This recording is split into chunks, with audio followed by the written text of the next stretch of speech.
ഗൃഹോപകരണ രംഗത്ത് ഗുണമേന്മയുള്ള വീട്ടുപകരണങ്ങൾക്ക് മാത്രമായി ജനതയുടെ നവീകരിച്ച ഷോറൂം.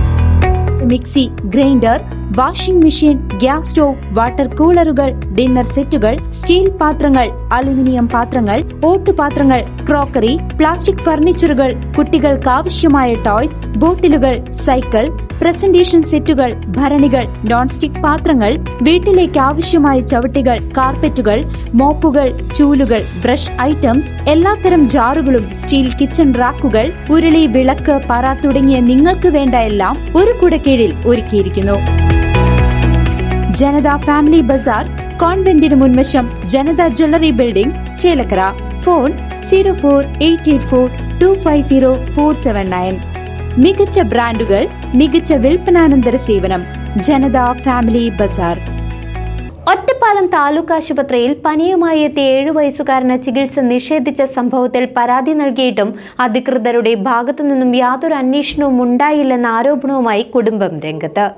ഒറ്റപ്പാലം താലൂക്ക് ആശുപത്രിയിൽ പനിയുമായി ചികിത്സയ്ക്കെത്തിയ 7 വയസ്സുകാരന് ചികിത്സ നിഷേധിച്ച സംഭവത്തിൽ പരാതി നൽകിയിട്ടും അധികൃതരുടെ ഭാഗത്തുനിന്നും യാതൊരു അന്വേഷണവും ഉണ്ടായില്ലെന്ന് കുടുംബത്തിന്റെ ആരോപണം.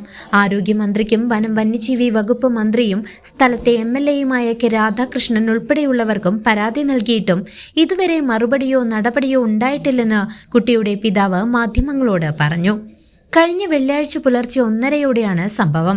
കടുത്ത പനിയും ഛർദിയുമായി വാണിയംകുളം ചെറുകാട്ടുപുലം സ്വദേശികളായ നിതീഷ്, രേഷ്മ ദമ്പതികൾ താലൂക്ക് ആശുപത്രിയിലെത്തിയത്. എന്നാൽ ആ സമയം ഡ്യൂട്ടിയിലുണ്ടായിരുന്ന ഡോക്ടർ കുട്ടിയുടെ ഗുരുതരാവസ്ഥ നേരിട്ട് കണ്ടിട്ടും ശരീര താപനില പോലും പരിശോധിക്കാൻ തയ്യാറായില്ലെന്നും പൂർണ്ണമായും അവഗണിക്കുകയായിരുന്നുവെന്നുമാണ് കുടുംബത്തിന്റെ പരാതി. കുട്ടിക്ക് അടിയന്തര ചികിത്സ നൽകാതെ ഡോക്ടർ ഒഴിഞ്ഞുമാറിയതോടെ വലിയ പ്രതിഷേധമാണ് ഉയർന്നത്. സർക്കാർ ആശുപത്രികളിൽ നിന്നും സാധാരണക്കാർക്ക് നീതി ലഭിക്കുന്നില്ലെന്ന ആക്ഷേപം ശക്തമാകുന്നതാണ് ഈ സംഭവം. കുറ്റക്കാരായ ജീവനക്കാർക്കെതിരെ അടിയന്തര നടപടി വേണമെന്നാണ് കുടുംബത്തിന്റെ ആവശ്യം. അതെന്താന്ന് വെച്ചാലേ, നമ്മളിപ്പോ ആകെ എനിക്ക് കോൾ വന്നിട്ടുള്ളത് ശിശുക്ഷേമ ബോർഡിൽ നിന്ന് അങ്ങനെ എന്തോ ഒരു കോൾ വന്നിരുന്നു. എന്താണ് കാര്യം എന്ന് ചോദിച്ചിട്ട് നമ്മൾ അവരോട് കാര്യങ്ങൾ സംസാരിച്ചിരുന്നു. ഇങ്ങനെയാണ് കാര്യങ്ങൾ ഉണ്ടായതെന്നെല്ലാം വിവരിച്ചിരുന്നു.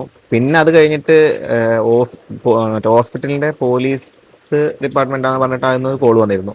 അവരോടും കാര്യങ്ങൾ പറഞ്ഞു. ബാക്കി എനിക്ക് ഇപ്പം നമ്മൾ മെയിൽ അയച്ച ആരോഗ്യമന്ത്രിക്കും അതുപോലെ MLAക്ക് അയച്ചിരുന്നു, ഒറ്റപ്പാലം MLAക്ക് അയച്ചിരുന്നു. പിന്നെ ഹെൽത്ത് ഡിപ്പാർട്ട്മെന്റിലേക്കും മെയിൽ അയച്ചിരുന്നു. അപ്പോൾ അതൊന്നും ഒരു മറുപടി ഇതുവരെ വന്നിട്ടുമില്ല, അന്വേഷിച്ചിട്ടുമില്ല. വിളിച്ചിട്ടില്ല? ഇല്ല, വേറെ ആരും വിളിച്ചിട്ടില്ല. വേറെ ഉദ്യോഗസ്ഥർ ആരും വന്നിട്ടില്ല. അല്ല, അത് ഓക്കെ. നമ്മളിപ്പോ ഒരു അത്രയും സീരിയസ് ആയിട്ടുള്ള ഒരു ഇഷ്യൂ ആണെങ്കിൽ അവരെ ചെക്ക് ചെയ്തിട്ടാണല്ലോ അങ്ങനെ പറയേണ്ടത്. ഞാനവിടെ കുട്ടീനെ കൊണ്ട് ചെല്ലണ സമയത്ത് കുട്ടീനെ ഒന്ന് തൊട്ട് നോക്കിയിട്ട് പോലുമില്ല. പരിശോധിച്ചിട്ടില്ല. അവര് പരിശോധിച്ച് ടെമ്പറേച്ചർ ഹെവി ആണ്, അവർക്ക് എന്താ പറയുക പീഡിയാട്രീഷ്യൻ ഉള്ള ഒരു ഹോസ്പിറ്റലേ പറ്റുള്ളൂ എന്ന് അവർ പറയുകയാണെങ്കിൽ ഓക്കെ, നമുക്കത് അംഗീകരിക്കാം. ഇത് കുട്ടീനെ പരിശോധിക്കാതെ ഇവരെങ്ങനെ അത് വിലയിരുത്തും? കുട്ടീനെ പരിശോധിച്ച് നോക്കിയാലല്ലേ നമുക്കത് ഒരു കാര്യം പറയാൻ പറ്റുള്ളൂ. അത് ചെയ്തിട്ടില്ല. അതിന്റെ ഭാഗമായതുകൊണ്ടാണ് ഞാനത് ഈ രീതിയിൽ പ്രതികരിച്ചത്. ഇപ്പോഴും പരാതിയിൽ നിൽക്കുന്നുണ്ട്. കാരണം അത് ഇത് ഇപ്പൊ ഒരുപാട് കാര്യമായിട്ട് അങ്ങനെ വന്നുകൊണ്ടിരിക്കുകയല്ലേ. അപ്പൊ തീർച്ചയായിട്ടും അത് വേറൊരാളുകൾക്ക് ഈ ഒരു ബുദ്ധിമുട്ടുണ്ടാവാൻ പാടില്ല വെച്ചിട്ട് തന്നെയാണ് ഞാനത് പ്രതികരിക്കുന്നത്. News desk CCV.